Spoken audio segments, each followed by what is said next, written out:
Dia wali umpama bapa ataupun saudara, katakanlah wali pada bab nikah kahwin, tetapi dia adalah bisu. Lidah dia tu kelu lidah, bisu, tak boleh nak bercakap. Dia bila tak boleh bercakap, dia ada apa biasanya? Isyarat. Dia panggil isyarat. Nah, maka bila dia tu tak boleh nak bercakap, pas dia tak, kalau dia nak akad nikah dia boleh, tapi dia takut orang tak faham, lalu dia wakil dengan isyarat.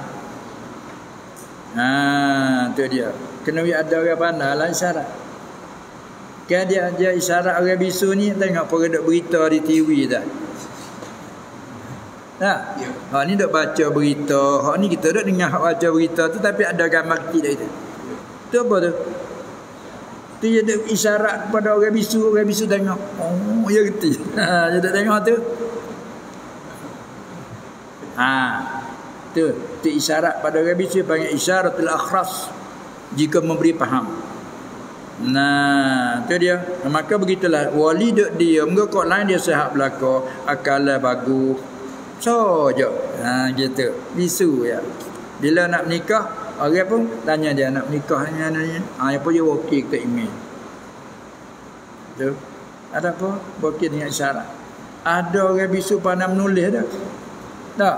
Dan ni mengaji pandai menulis. Dia kala tulis. Dia baca tu. Tak apa dah hasil. Gitu.